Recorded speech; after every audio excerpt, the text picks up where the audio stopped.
Welcome back to Advertising is Dead. We're talking to Anmol. Anmol, welcome to the show. Hi, Varun. Thank you for having me. Really excited. You know, one of the things I was thinking about, which I thought would be really interesting and dig into while we spoke, because I've actually been looking at the entire journey the brand has had over many years, and in many ways, it's almost like a genre to itself, because the way you guys have done stuff has been differentiated in many ways from how, let's say, the larger AlcoBev business, I look at it, from everything from how you kind of connect with consumers, how you how you kind of map out different experiences, how you even look at touch points, etc. I thought I'd get a macro perspective from you, saying how has how have you looked at this industry evolve, just in terms of how you connect with consumers, how you look at it from a marketing and everything else. So it's like macro POV from you to kick things off. AlcoBev industry in this country has a very complex relationship with the consumer, more so because it's a dark environment. So you can't legally advertise. The moment you say you can't legally advertise for a product, it opens up many routes, many unopened boxes of creativity for different regions within the country and people, on the other side of the brand, and even the consumer who wouldn't have imagined how the person can engage with the brand differently. AlcoBev has evolved also over a period of time. So the AlcoBev industry also have very different set of consumers now. We have more women, different target audience, different age brackets, and hence from a macro level, I think AlcoBev has had its own journey in this country, and more so now during pandemic. I think many brands went through what they were not even expecting they would. Everybody was shooting in the dark. We were all left clueless as brand custodians to how to communicate with your audience. So complex network of AlcoBev and the sudden change of pandemic actually unboxed a lot more creativity than we ever imagined. And that's actually an interesting point, right? Because all industries have had to, I wouldn't even say evolve. I think everyone's kind of taken stuff which was supposed to be for the future very quickly. And on the other end, we also kind of took on a bunch of stuff that was aspects we didn't really look into, which are now part and parcel of day to day in terms of how we kind of do everything.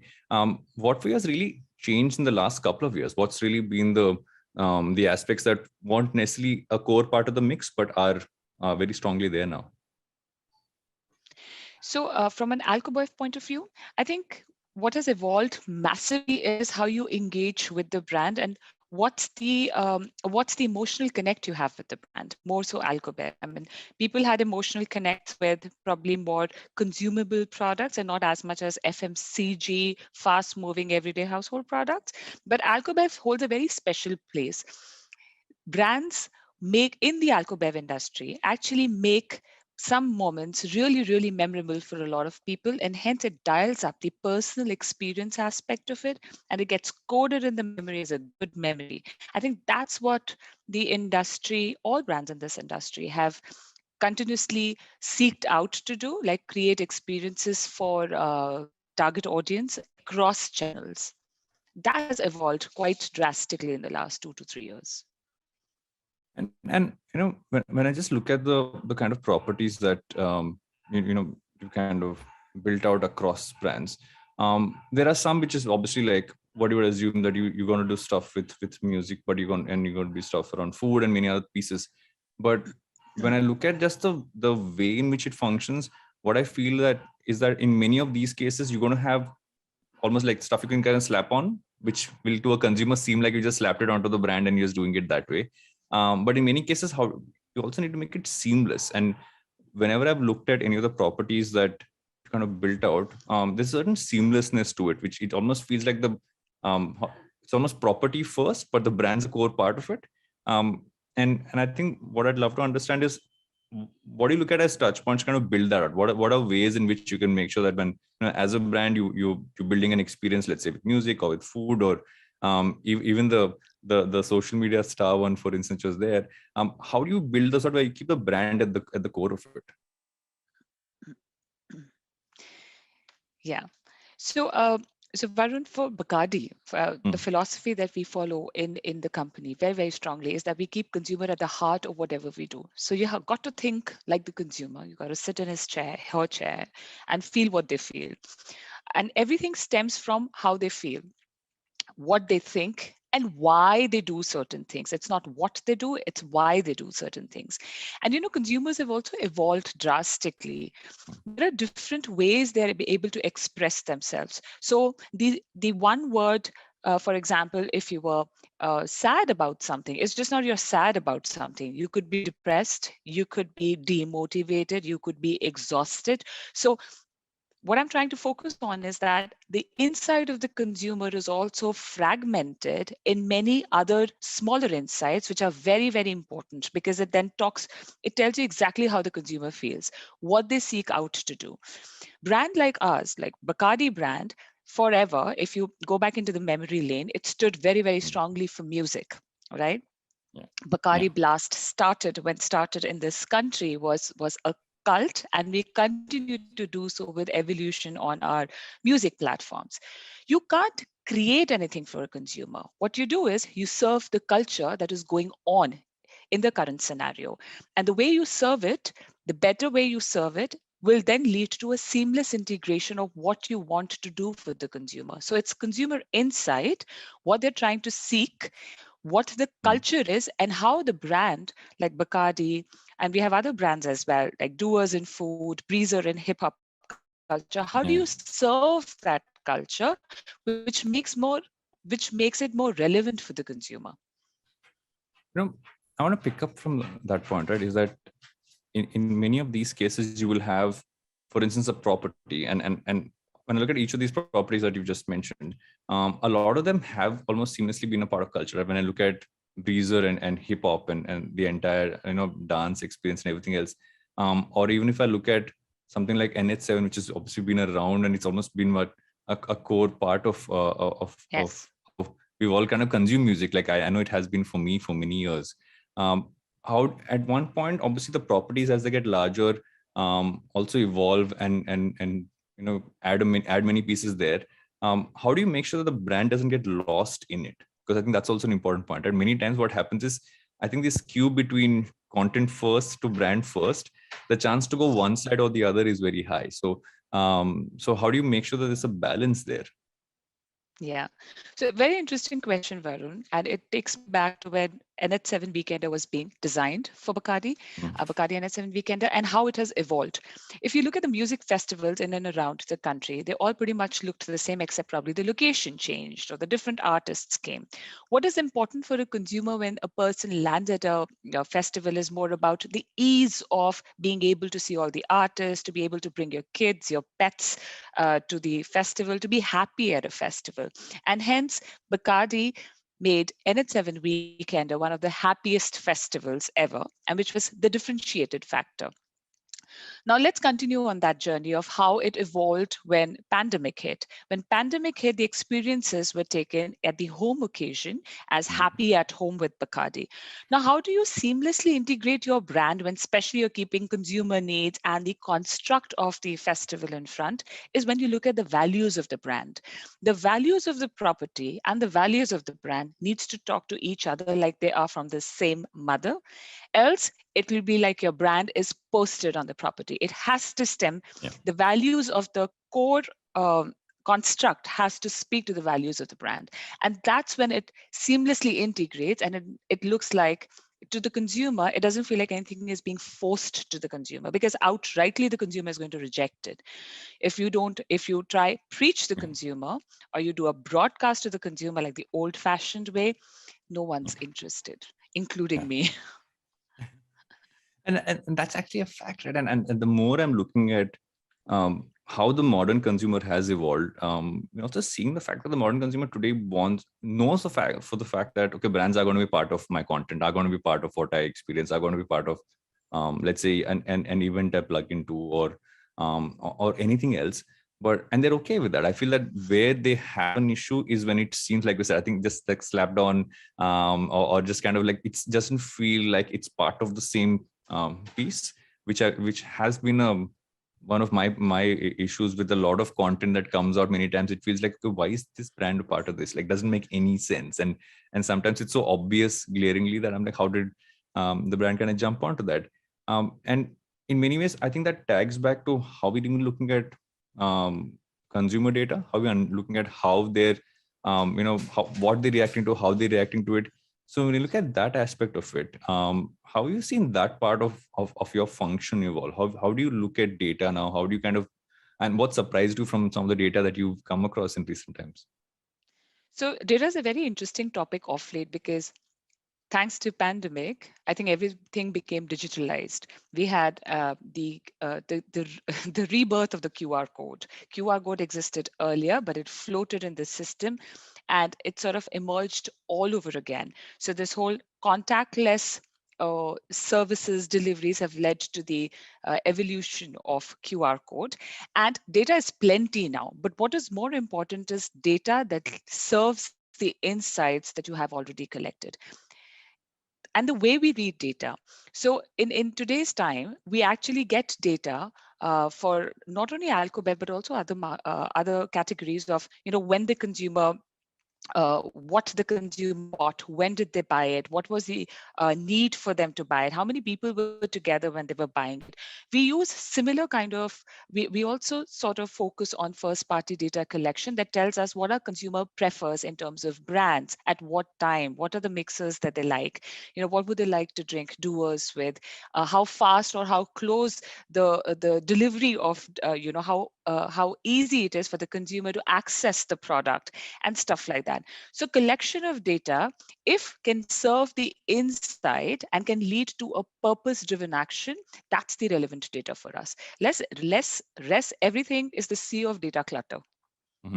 No, I agree. The problem with data oftentimes is, I don't think there's a dearth of data. It's actually how do you look at it, what insights do you draw from it, and what you can drive from that. So just kind of adding on to that, how do you look at the touch points with consumers now then? Has obviously with, I think the last 2 years, one of the most interesting things for me is to look at every single brand and every single category and saying, how has the touch point changed? How has that really evolved? Because we've gone from largely physical to a mix of to almost like pushing as much digital as possible to now an interesting mixture of things from how consumers actually connect with things. How has that evolved? How you look at consumer touch points? How you look at, okay, which points am I getting these insights from, and building from there? Yeah, so for brands like ours in AlcoBev, you've got channels, right? And in channels, you have the on-trade and the off-trade. So off-trade is all these shops and outlets where you can pick up your products from. So more emergence of QR code, which actually becomes more contactless, remove the promoters because in COVID times, you have to maintain distance, etc. Yeah. So all of that works in the off-trade. In the on-trade, again, the emergence of menus, which are digitalized menus, conversation by geo-targeting your consumer when you're in the as soon as you sort of walk into the outlet, is again of a lot of relevance. While they may sound like they existed in the system earlier, I think usage of such technologies are even more so now. And off late, I think everyone, all brands, and all tech companies are trying to find more and more platforms which can sort of not only create experiential metaverse space, but also lead the consumer from content and help them aid purchase. So there's this whole connections that need to happen in tech world, which I think we're all eagerly sort of looking to put together for our upcoming strategies. What I feel is also interesting about this whole piece, right, is that on one end we're talking culture and how Bacardi as a brand is really connected to culture and being able to kind of almost tap into where culture is right now. And on the other end, you're also talking about how technology has almost changed how we as human beings function, right? I think we're at a very unique time, and I feel for brands as well, it's becoming increasingly okay. I need to first figure out how people are even doing stuff anymore. While I'm happier to see that people are kind of also gone back to how we did consume stuff, how we did experience things pre-pandemic. I don't think it's pre yet. I think we're still in it, Yeah, we still. but we're still largely in it.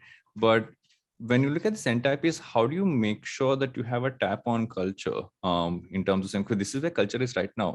How and this is because it might not be tomorrow the way things have been in the last 2 years." Yeah. So I think culture at the core, at the heart of it, would stay it stays the same. It just keeps changing its appearance and where it appears. Now, music.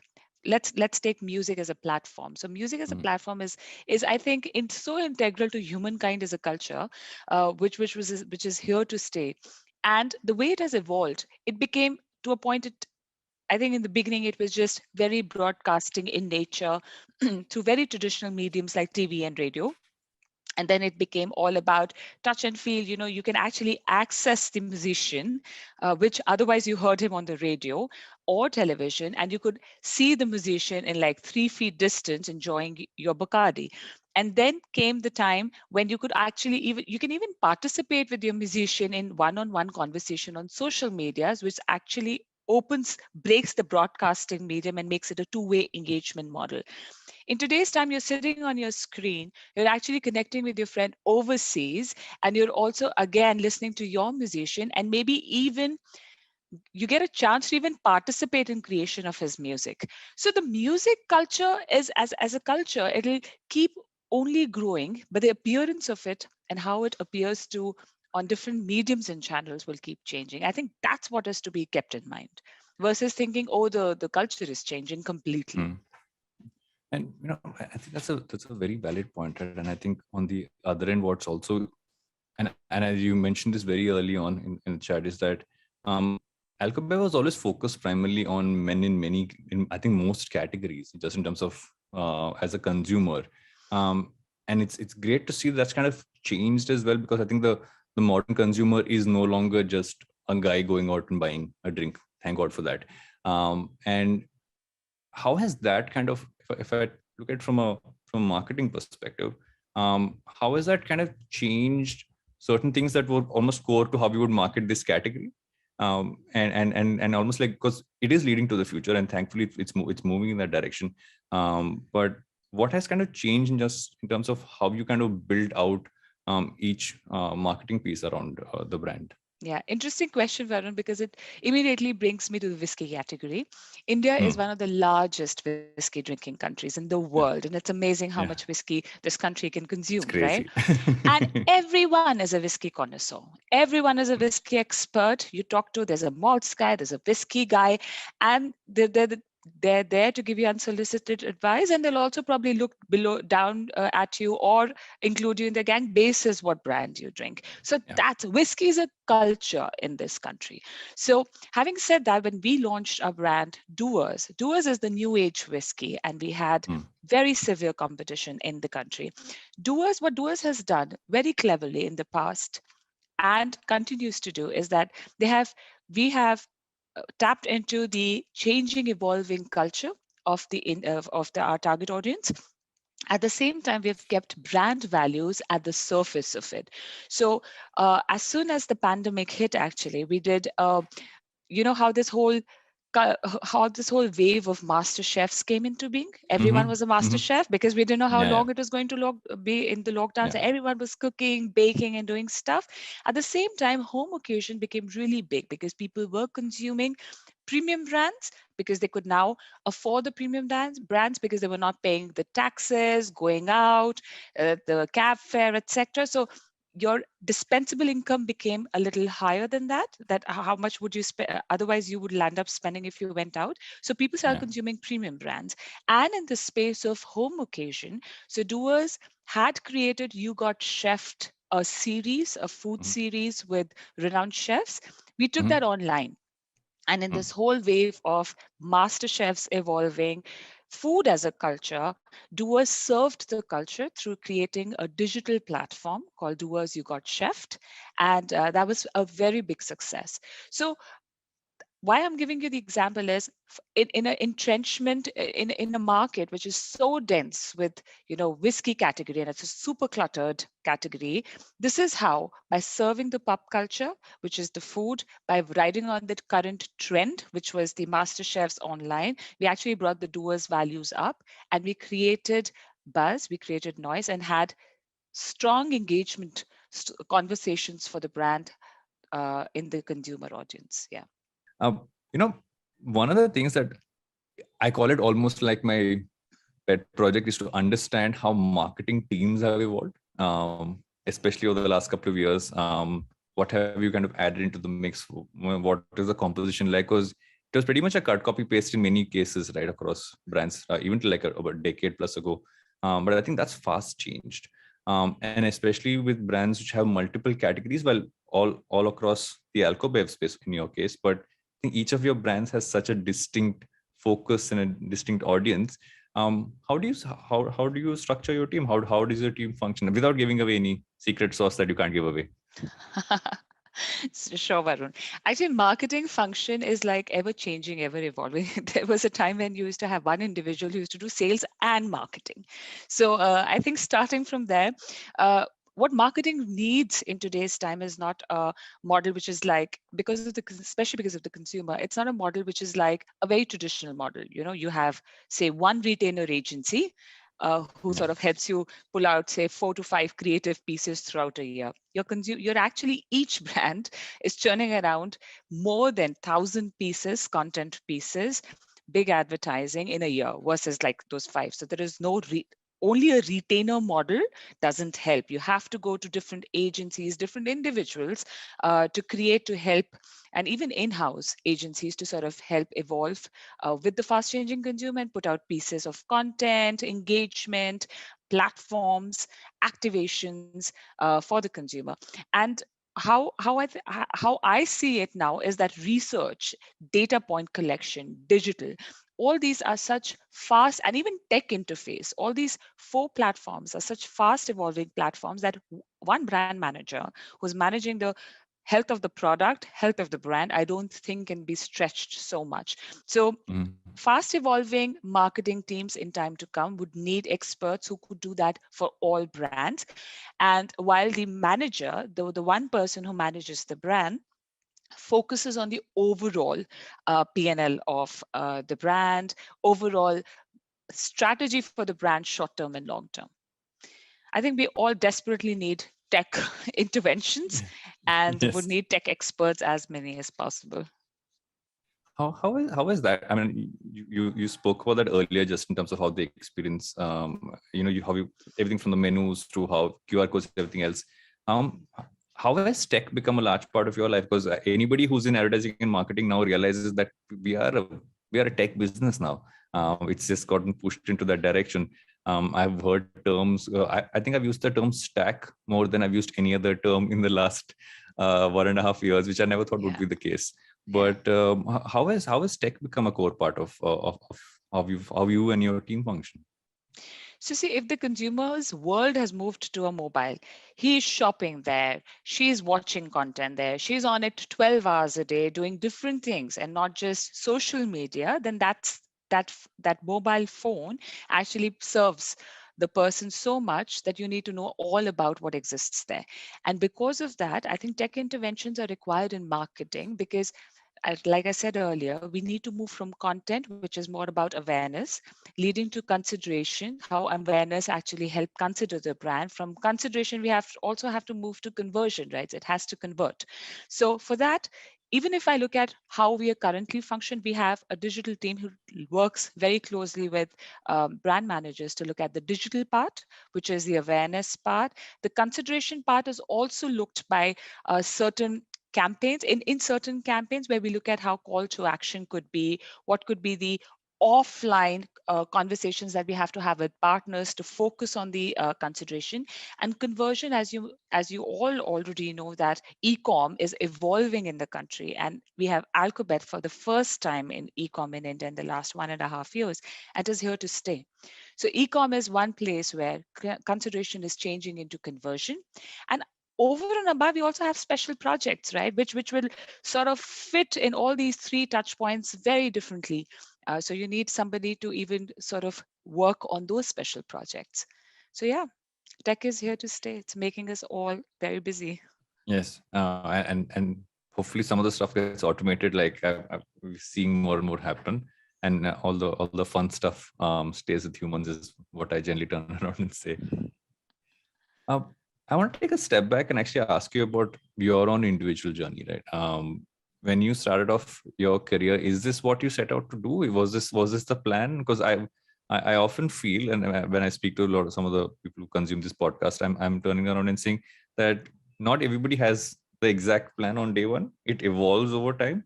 What interests you changes over time. I'd love to know how your journey has kind of been from the time you started off to, is this what you wanted to do, is a good place to start. So, Varun, my personal interest lies in knowing people. Like I draw a lot of energy from human insights. I love how they think, who thinks what are the triggers, what are the barriers. I think it's just who I am. And because human insights is so important to me, I think marketing comes as a second nature because Mm, then it's all about, what I know about the person and, what's the needs, how do they view the world, and hence I anticipate this is what they might need. So uh, marketing hence sort of always excited me. Also interestingly, over the years I've also drawn personal mission, personal value system of my own, and it sort of marries into what I'm doing currently. A year ago I didn't think I would be doing so much and so mm, differently, and yeah. I'm sure in time to come I would keep evolving as well. But as I think I'm a marketer at heart, and human insights excite me, so maybe this is the place for me. And in AlcoBev and Bacardi, there's so much creativity, Mm. also because of the dark market that we have, right? Because of the dark market, we land up creating programs which is within the legal construct and serves the culture. So that part is really thrilling. And I think that's an interesting part which I actually want to ask you about, is that there is this there is predominant piece, and I look at anybody in the workspace today, is that the tendency to jump quite often from company to company is pretty prevalent. But there are also many who actually see there's so much to do in one organization itself, because there are so many opportunities, there's so many different kinds of brands. So um, I'd love to kind of get your perspective on how that has a lot of value for someone's career, because I feel that jump from one ship to the another is quite predominant, at least lately. But it does make sense to be part of one huge ship and find different things to do there. So I'd love to get your perspective on that.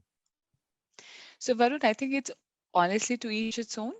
But Mm, I think it's very important when you set out to do something for you to know what your own mission is, what your own purpose in life is. And if your purpose in life marries with what you are doing currently in an organization, then be it. And if it means that you need to jump ships to continuously serve your own purpose, and if that's the right route you think, then it's fine. But having said that, technically the pros and cons are. So when mm, you're jumping from one ship to another, you almost every time you do that, you have to gather some amount of time to understand your environment, to mm, understand the brand. It takes at least 2 years for any individual to understand the brand that they're serving, right? mm, And if you continue staying on one ship, then it's easier for you to see the entire network and yeah. choose different roles that sort of grows you as a person, adds value to you, and serves the purpose in your life. So, yeah, I chose the latter. I have been for a And it decade makes in sense. Bacardi. I've Yeah. been for a decade in Bacardi, and not a single day where I haven't loved what I do. Yeah, and I think I think what you said is so is very important, and this is something which a lot of people kind of take in, right? Is the fact that it takes you some amount of time to understand the brand, and then if you jump, then you're starting back from square one, and the value that using those 2 years and then building over the next, like, say, 4 or 5 years and longer, has so much more value because you built a foundation for yourself. I think that's a very important insight for people to kind of take on. And both these answers actually lead up to my a question which I like to ask most of my guests, is that because a large part of the audience we have here are people who are early in their careers, who are midway and trying to figure out where is the industry going, where can my job kind of go. What do you feel the modern marketer requires today? You answered it across the conversation we've had. You've given many bits pieces, but if you had to kind of look at, okay, who would you who do you look at, or rather, what do you look at when you're hiring someone for your team? But more importantly, what do you feel the modern marketer really needs to kind of imbibe and have in them? Yeah. So, Varun, you actually asked something that I usually do, What I cut out first is the marketing jargon. Don't need it, doesn't work. What really works is the how keen is the person to listen and explore. Because the marketing platforms, or the way we do marketing, the way the shape it exists now in today's world, it may not be the same even 2 years later. So it is continuously changing. Only the person who is listening to the consumer, who's listening to the environment, is exploring and is unafraid to try different things, is the one who's going to emerge as a marketer. So as a marketer, you have to be student for life. You have to keep learning. The old traditional ways becomes obsolete, new things come, and some of the things which are not even existent right now will emerge out of nowhere in a year's time and would dominate the environment. So things like that, what you need is an explorer's mind. And I think, yeah, stay curious. That's what will make a good marketer. I think that's great advice for anyone who's. I think that the explorer's mind is a great way to look at it, because obviously if you kind of have those blinds on the side and you kind of go into it, you never know what's coming from the future or from the past. I think we get hit by it on both sides. Um, Towards the end of every episode, I ask my guests a series of questions. This has nothing to do with work, has nothing to do with what we've spoken about so far. And these have pretty much stayed standard over time, but it's always fun to see what people kind of respond with. Is is this rapid fire? It has been an attempt to be rapid fire, but has never been rapid, or has always gone on. Sometimes become as long as half the episode. In some cases, when the conversations led that way. But what do you spend a lot of time doing beyond work that excites you and takes up a lot of your interest? That people would be like, "What, you spend a lot of time doing that?" What is your I wouldn't call it obsession, but what is your focus area outside of work? As I told you, I love knowing people. I cannot work with people if I don't know them. And by knowing them, Mm-hmm. I need to know what they do, who their family is, etc. So it often leads me to explore things that I've never read. So off late, I've been reading a lot about zinc sulfide, which is like metals and stuff, because I came across Okay. somebody only, is so interested in chemicals, etc. So they like to work. They have a little chemist lab in their house. I think it's Wow. very rare. Nobody has it. So I haven't heard of that ever. I'm just so curious that I'm like imagining the person being there. So I explore a lot of time reading things that makes me uncomfortable, so that I just Mhm. learn a little bit more. That's interesting. I think the only mixologists I have come across, no longer chemists, I think we only come across people who are trying to make cocktails at home. I feel that's been the I the know. the farthest that I've seen how people are trying to like age stuff and mix things up. But having a chem lab at home seems interesting. Also, a bit of a um, interesting kid experiment to get the kids in there and see what they'll kind of mix up and It's an do. adult chem lab. Yeah. That's so interesting.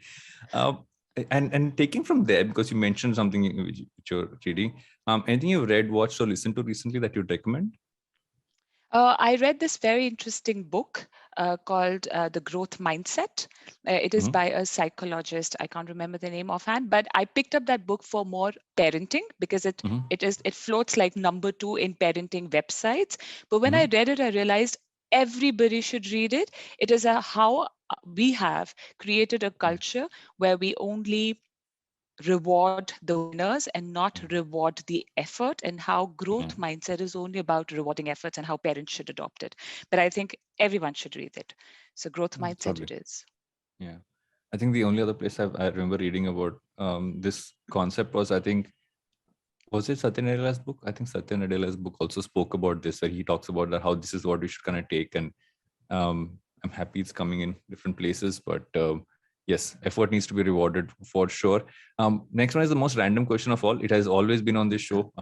Just basically says, what can you put together in an instant? A drawing. I Oh, can that's paint interesting. very quickly. I must tell you this. We are like, what, 150 plus 160 odd episodes into this show. Nobody has ever said drawing. Now Yeah, that you said it, I'm like, why has nobody said this? People have said so coffee, Maggie, they all the standards have come in and some interesting ones, but nobody's ever said drawing. So it's interesting. At least got a new one in here after all these episodes. nice. And what is generally my final question of the show, which is a build on top um, of the conversation and also the topic. But I'm actually going to pick something you just said. Because you mentioned, I think the growth mindset kind of leads up to everything, right? Leads up to how we're functioning as adults, as professionals, as well as where else. But I want to tag it on to marketing and saying, what do you think the growth mindset in marketing will not die? Uh, I think the growth mindset in marketing will never die, and it shouldn't. And I actually see a lot of senior leaders be very uncomfortable with the whole word digital, social media, and there are times instances where we actually where lessons are given on digital, social media, etc. And I've seen some very forthcoming senior leaders who candidly say, I don't know it, and how can I learn? And one lesson won't be enough. Can I get 5 more? Can you teach me again? And I think that's the growth mindset, right? When you're at the top leadership position and you're running a big large business, and you still come around and say, I don't know it, is a very strong growth mindset, and I'm willing to learn. So I think that needs to continue, and that's the only healthy way to grow. And that's actually perfect. I think that's a great way to kind of close this episode off. Thank you so much, Anmol. Thanks for doing this. I know we spoke about a bunch of stuff, but I'm going to take the growth mindset part with me more than anything else, because I think everything you spoke about kind of adds up to this about how you kind of add on things, but you can constantly growing, not as a professional, as a team, and as a brand as well. So thanks, Iran, for doing this. Thanks, Varun. I really had a good time. IVM.